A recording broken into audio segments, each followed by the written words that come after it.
কয়দিন ধরে এক নাগাড়ে এইভাবেই বৃষ্টি হচ্ছে, তাহলে তো বন্যা হয়ে যাবে। কি হয়েছে গিন্নি, কি এত বিড়বিড় করছো?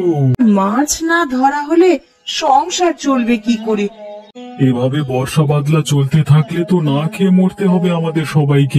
কাল কিছুটা রান্না করেছি আর আজকের জন্য রেখেছি। দুই এক বাড়িতে গিয়ে একটু খোঁজ নিয়ে দেখো। আশেপাশে আর কার বাড়িতে যাব?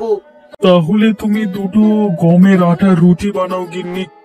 সে না হয় করলাম, তখনকার জন্য ঘরে তো কিছু শুকনো খাবার মজুদ রাখতে হবে। থাকলে তো বন্যা হয়ে গেলে না খেয়ে মরবে। আমাকে আমার জালটা এনে দাও তো দেখি। শুকনো মুড়ি আছে, দুটো চিবিয়ে যাও, না হলে পরে আবার খিদে লাগবে। রান্নাঘরে দেখো, একটা ব্যাগের ভিতরে জাল রাখা আছে। আমি তবে বের হলাম গিন্নি। সাবধানে যেও।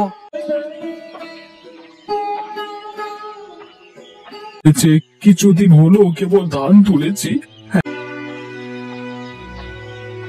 কিরে গোপাল, কি হয়েছে তো? কদিনের বৃষ্টিতে আমার জমিতে জল জমেছে।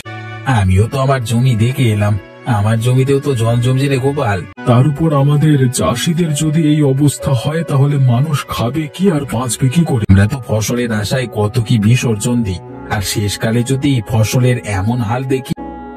আমরা যদি সেচে জমির জল সব বাইরে ফেলে দিই তাহলে কেমন হয় বলতো? ঠিক চিন্তা মাথায় আসে, কিন্তু তাই বলে তো আর বোকার মতো সেটা করতে গেলে হবে না।